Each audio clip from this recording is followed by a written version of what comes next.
मैं देवर की दीवानी थी। देवर जो कहता मैं उसे खुश रखने के लिए सब कर देती। एक रात देवरानी घर ना थी।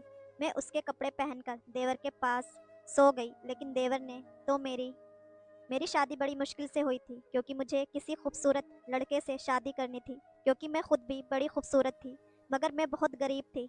इसलिए मेरे लिए जो भी रिश्ता आता वो लड़का गरीब होता था और बदसूरत भी। इसलिए मैं कई साल तक शादी से इनकार करती रही, और यहाँ तक कि मेरे बाल सफ़ेद होने लगे। मेरा बाप मर चुका था और मेरी शादी के इंतज़ार में मेरी माँ भी मर गई, और भाई भाभी मुझे इस बात के ताने मारने लगे, मगर मैं अपनी ज़िद पर अड़ी रही। मैं चाहती थी कि मेरा पति मेरी तरह ही खूबसूरत हो और वो अमीर भी हो, क्योंकि मैं गरीबी से तंग आ चुकी थी। बहरहाल एक दिन मेरी ख्वाहिश पूरी हो गई, और मेरे घर वालों ने मुझे एक लड़के की फ़ोटो दिखाई जो कि बहुत हसीन और ख़ूबसूरत था। और जिस दिन वो मेरा रिश्ता लेकर आए, साथ में इतना सामान लेकर आए कि मुझे यकीन हो गया कि लड़का बहुत मालदार है। मेरे पाँव सातवें आसमान पर थे। मैं खुशी के मारे फूली ना समा रही थी। मैं सोच रही थी जैसा मैंने ख्वाब देखा था वह पूरा होने जा रहा है। कुछ दिनों बाद ही मेरी शादी भी हो गई। मेरी शादी हुई तब मैं बहुत खुश थी, मगर मेरी सारी खुशी शादी की पहली रात उड़ गई, क्योंकि मेरे घर वालों ने पति की जवानी की तस्वीर दिखाई थी, जिसमें वो बहुत खूबसूरत था। उम्र ज़्यादा होने की वजह से वह बूढ़ा दिखाई देता था। मेरी भाभी ने मेरे साथ धोखा किया था, मगर अब मेरी शादी हो चुकी थी, इसलिए मैंने सब्र कर लिया, जो कि अगर मैं अपने पति से तलाक ले लेती तो मुझ पर तलाक का दाग लग जाता और कोई मुझसे शादी भी ना करता। वैसे भी मेरे ससुराल में सास ससुर नहीं थे।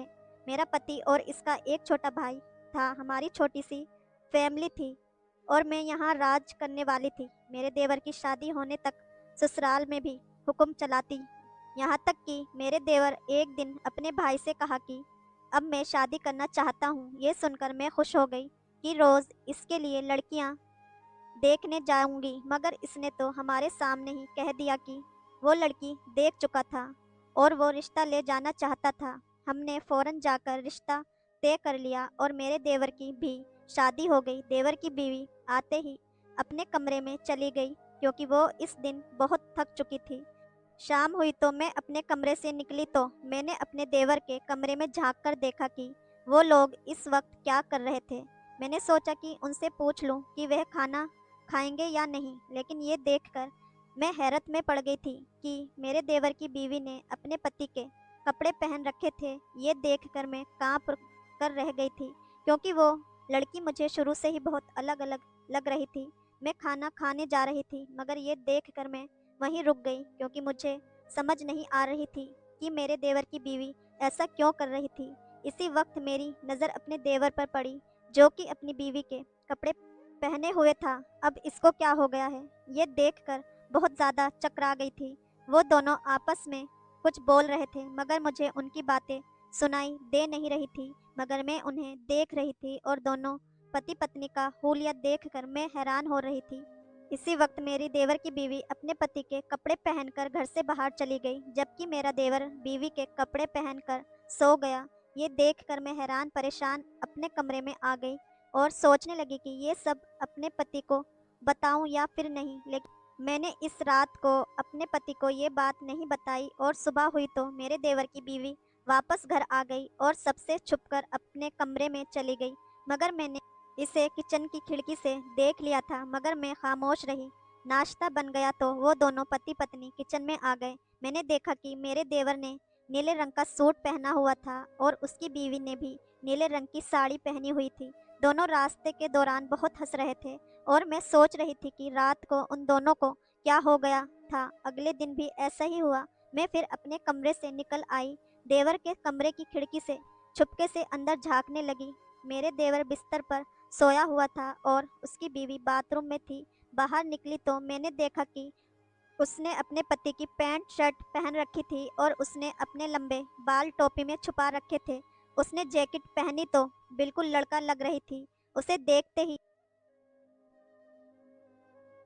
रह गई।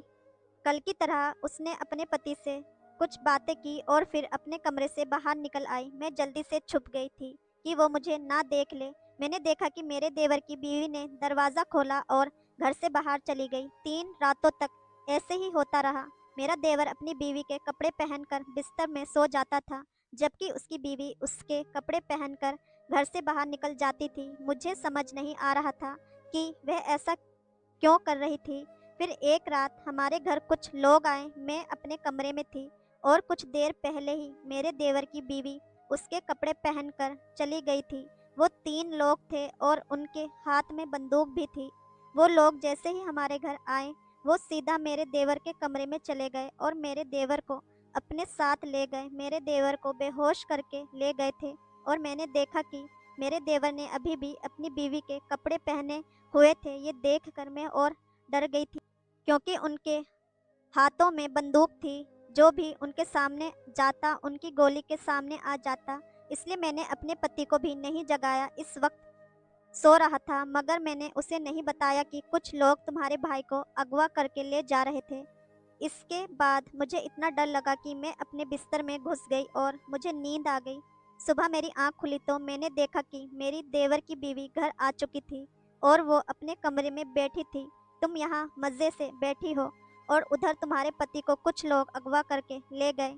मेरे देवर की बीवी घर आई तो मैंने उसे सारा किस्सा बताया था, मगर वह सुनकर मुस्कुराने लगी। मैं तो सोच रही थी कि वो अपने पति के लिए परेशान हो जाएगी, रोएगी पीटेगी, ना जाने मेरा पति जिंदा भी होगा कि नहीं। मगर वो लड़की तो बड़ी अजीब थी, कुछ भी नहीं किया और मज़े से बैठी रही, जैसे वो इसका पति ही नहीं बल्कि मेरा था। मुझे तो अपने देवर के अगवा होने का बहुत अफसोस था।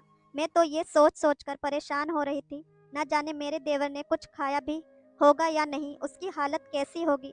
उसके जाने के बाद मैं लगातार रो रही थी कि कहीं उन लोगों ने मेरे देवर को मार ना दिया हो।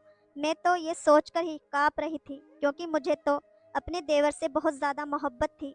उसकी बीवी की तरह पत्थर दिल नहीं थी, मेरा दिल तो बहुत नरम था। इसलिए मैं जल्दी से अपने कमरे में गई, अपने पति को सारी बात बता दी। ये सुनकर वो भी परेशान हो गए, क्योंकि इसका एक भाई था जो कि इसे बहुत प्यारा था। इसलिए वो मुझसे पूछने लगे वो कौन लोग थे। ये सुनकर मैंने उन्हें बताया कि मैंने उन लोगों को नहीं देखा था, मगर मैं इतना जानती हूँ कि तुम्हारी भाभी बहुत चालाक लड़की है और ज़रूर तुम्हारे भाई के अगवा होने में इसी लड़की का हाथ है।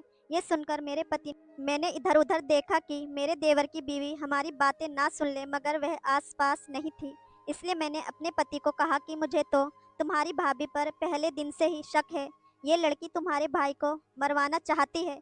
ये सुनते ही मेरा पति गुस्से में आ गया और उसने कहा इस लड़की को इस घर से निकलवा दूंगा। मगर मैंने इसे ठंडा करते हुए कहा कि पहले अपने भाई को घर ले आओ, इसके बाद अपने भाई से कहना इस लड़की को तलाक दे दे। ये सुनकर मेरा पति सुकून से हो गया और फिर घर से चला गया और मैंने अपने देवर की बीवी से कोई बात नहीं की। उसने खाना खाया और अपने कमरे में चली गई, जबकि मेरी तो भूख मर चुकी थी। मेरा देवर अगवा हो चुका था और मेरा पति उसके पीछे गया हुआ था।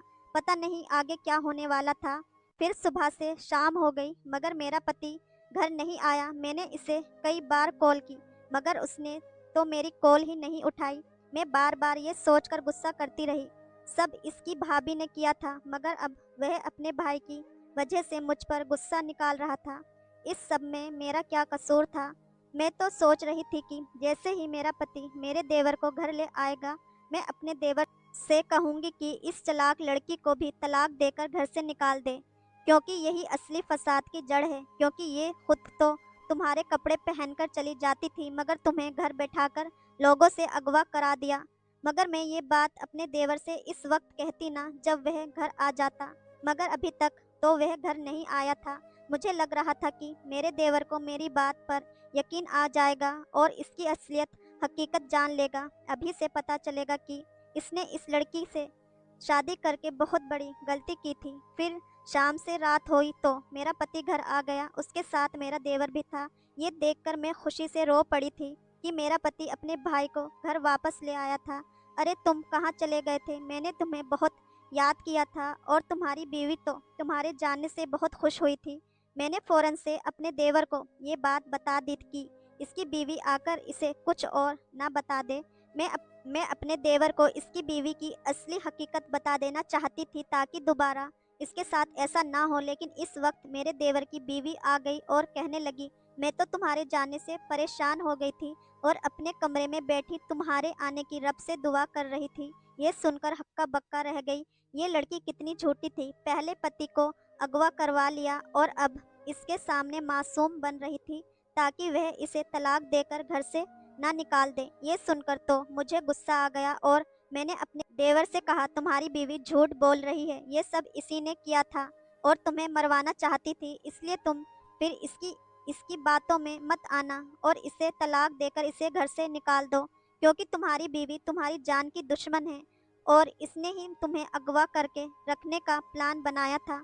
ये सुनकर उसकी बीवी हक्का बक्का रह गई और मेरा देवर हैरत से मुझे देखने लगा।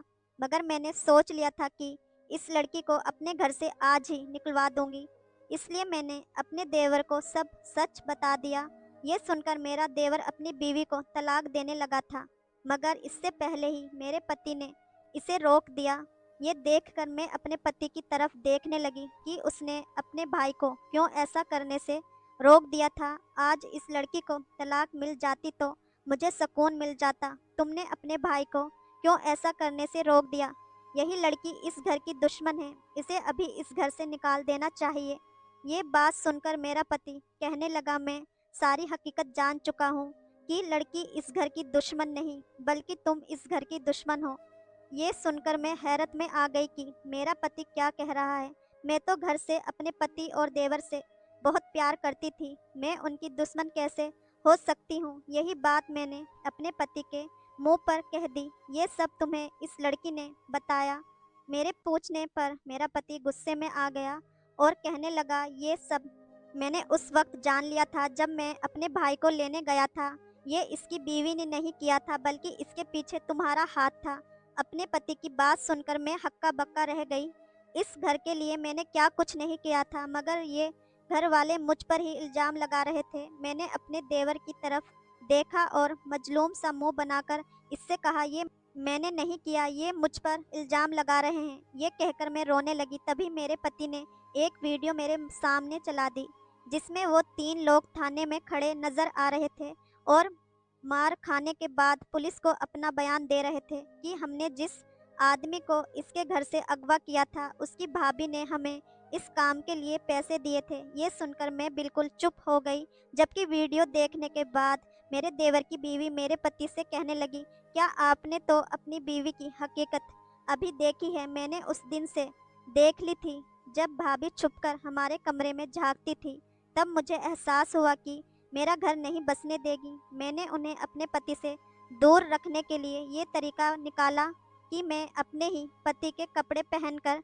बाहर जाने की एक्टिंग करती थी और मेरा पति भी जाहिर करता था जैसे वो रात भर अपने कमरे में अकेला हो, लेकिन ऐसा नहीं होता था। मैं थोड़ी देर बाद ही घर वापस आ जाती थी, लेकिन मैं चाहती थी कि ये बात आपकी बीवी को पता ना चले, इसलिए मैं सुबह सवेरे कपड़े पहनकर घर आने की फिर एक्टिंग करती थी। अपने देवर की बीवी की बात सुनकर मैं हैरत में पड़ गई। लेकिन तुमने ये सब क्यों किया? मेरे पति ने मेरी तरफ देखा तो मैंने अपना सर झुका लिया, लेकिन अब सबके सामने मेरी असलियत जाहिर हो चुकी थी, इसलिए छुपाने का कोई फ़ायदा नहीं था। दरअसल मुझे मेरा पति नहीं बल्कि देवर पसंद था। मैंने सोचा कि मेरा पति बूढ़ा है, वह कुछ सालों बाद मर जाएगा तो मैं अपने देवर से शादी कर लूँगी, क्योंकि वो मेरी तरह खूबसूरत था। इसलिए मैं चाहती थी कि उसकी शादी ना हो, मगर इसने तो इस खूबसूरत लड़की से शादी कर ली थी और मुझे इसकी बीवी से नफरत हो गई और मैं चाहती थी कि मेरा देवर अपनी बीवी को तलाक देकर घर से निकाल दे। इसलिए मैंने इसे अगवा होने का प्लान बनाया, मगर मेरा प्लान नाकाम हो गया। ये सुनने के बाद मेरे पति ने मुझे इसी वक्त तलाक दे दी। जो मैंने अपनी देवरानी के लिए गड्ढा खोदा था, मैं खुद ही उस